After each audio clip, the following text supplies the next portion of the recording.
Hey there, friends. My name is Opti, and I'm a mythologist who wants to teach the world about the field of mythology. My goal with this channel as a mythologist and educator is to take the complex field of myth studies and interpretation and make them palatable to the everyday person. Because the majority of people who love mythology only really get a surface education in myth studies and myth interpretation. When I started studying mythology past what my literature, history, or philosophy courses had taught me, which is where most people get their myth knowledge from, what I found was an underutilized and underappreciated field of study that encourages interdisciplinary interactions from fields all over the academic space, all for the sake of examining one of humanity's favorite activities, storytelling. But what's more, once I started diving into the larger field of mythology, I found that, contrary to popular thought, myths aren't relegated to the past. In fact, they're still here. Humanity is still telling myths through the popular stories we come to love in movies, cartoons, anime, comics, novels, and my personal favorite, video games. And you might be asking, how can all of these things be myths? Aren't myths just old stories like from the Greeks and Romans, etc., etc.? But if this is your notion of mythology, just reading old stories, then I'd argue we need to change that line of thinking. And that's what this video is meant to do. It's meant to take your idea of mythology that you've probably gained from initial classroom experiences and everyday renderings of popular myths, all of which represent a cursory glance at studying myths, and expand upon these initial interests.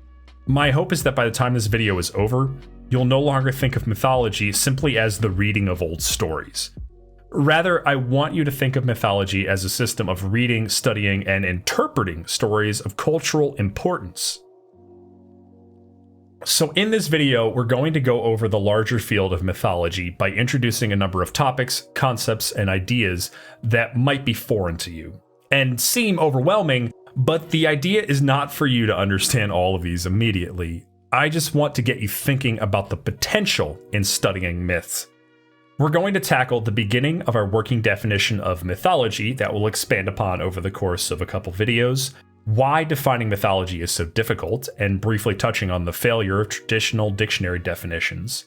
We're going to introduce mythography, which is otherwise known as the interpretation of myths, and we're going to talk about how we can reconcile the limitless amount of theories of myth that categorize and influence modern myth studies, because trust me, there's a lot of them.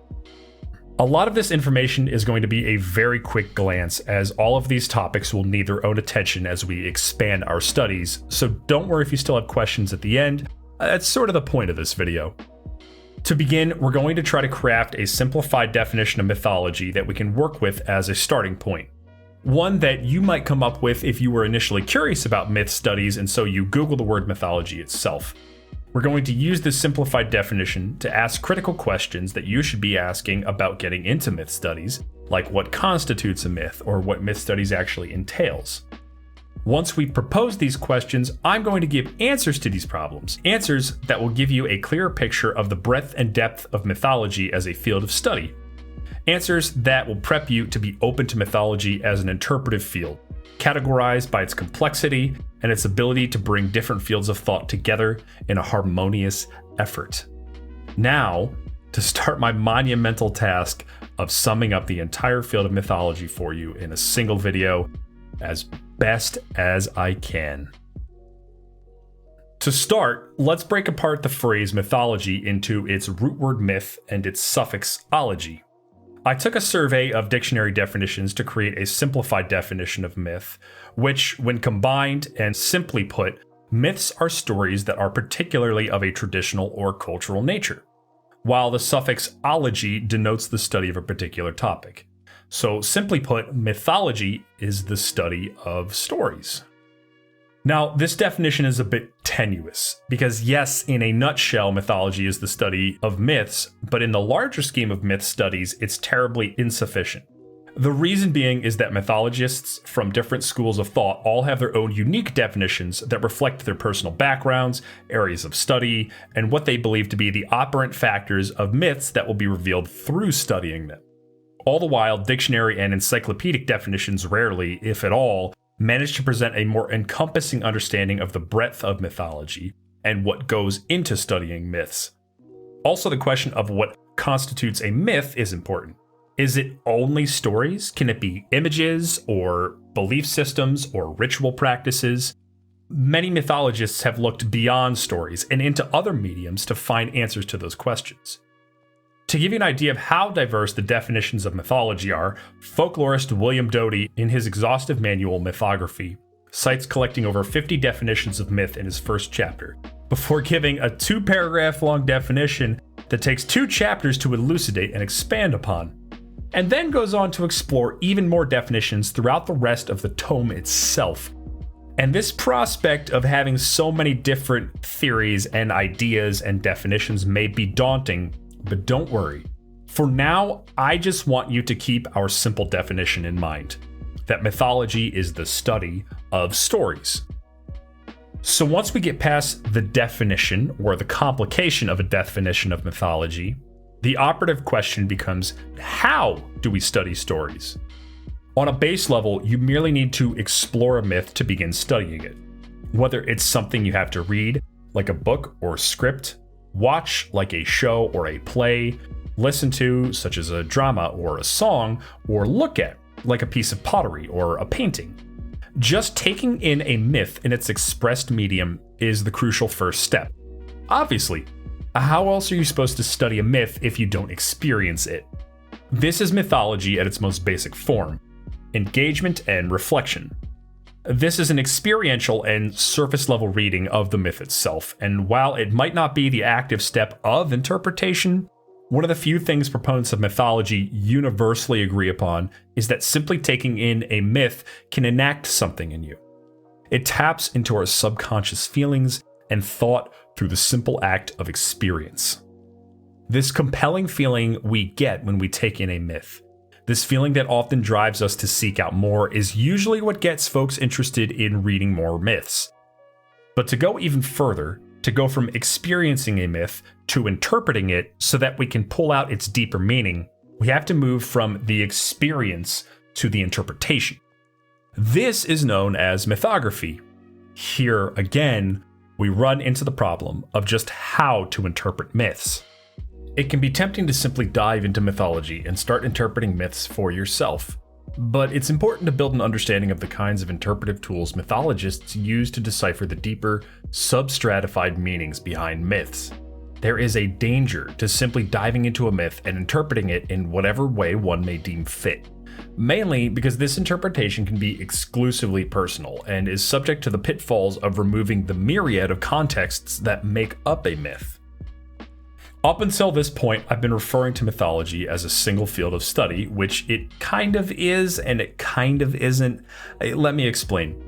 Chances are, in your everyday studies, you've seen mythology discussed in the contexts of history, religion, philosophy, literary studies, and numerous other places. In general, people often subsume mythology under one of these categories and say that mythology is either a historical prospect, or a literary one, or a creative one, or that it should be the subject of religious studies, and so on and so on. And well, all of these are partially correct. This is because mythology borrows from a vast number of fields, from anthropology to philosophy, to literary studies, to history, even fields like science or politics, and can even go into more obscure fields like soteriology, ontology, epistemology, or hermeneutics. Things you don't really get into just by studying the Iliad or the Edda prose or any other collection of myths for that matter.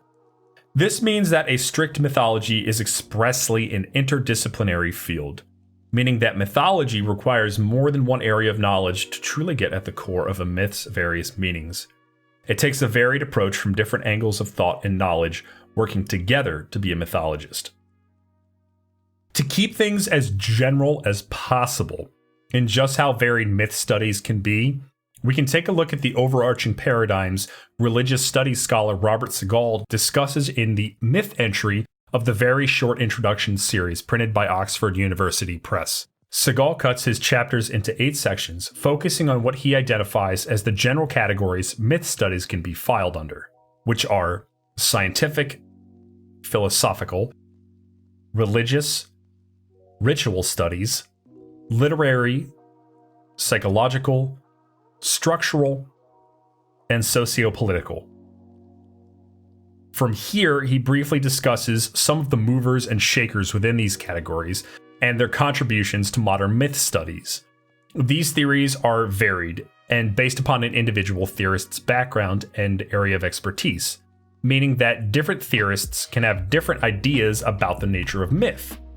And these are only the ones that he mentions among an innumerable amount of mythologists and theorists that have permeated the multitude of fields encompassed by modern myth studies since its murky inception in the 1800s. Not to mention how the ever-changing views on myths all throughout history before the murmurings of modern mythology have affected our perceptions of mythology as well. And if you're feeling a little overwhelmed, don't worry. Again, that's why I'm here. I'm hoping to make all this a little bit easier as somebody who has already done a lot of this sorting themselves. So how are you, as an aspiring mythologist, going to make sense of and then apply all of this information from so many different areas of expertise? Well, to be a mythologist, whether a strict mythologist or someone who merely wants to incorporate myth studies into other areas of interest, it helps to develop a toolkit of analysis from which you can draw. Understanding different interpretive approaches along with methodologies, almost like a vocabulary of understanding myths, can help one to understand the ways in which we see through the conscious effort of storytelling into the subconscious hidden meanings they signify that are hidden just below the surface. Think of this mythological toolkit like a paleontologist's field kit. Each tool has a specific purpose and a right or wrong time to use it.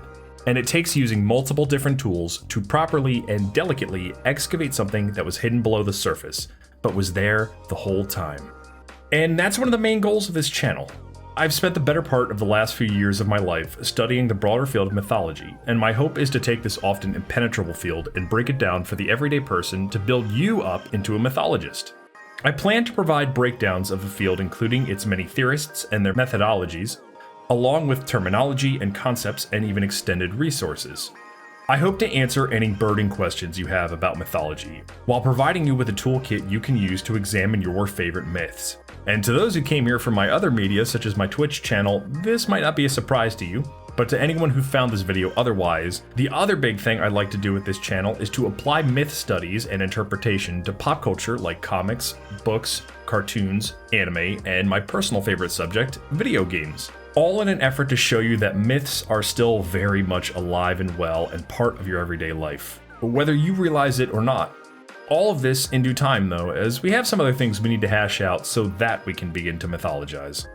That's all for now, but if you have any questions or something you'd like to learn about, feel free to leave a comment. Also make sure to subscribe for more videos coming in the future on all sorts of mythology related topics. Hop over to our Twitch channel for general shenanigans and join in on the charity fundraiser that we do every stream.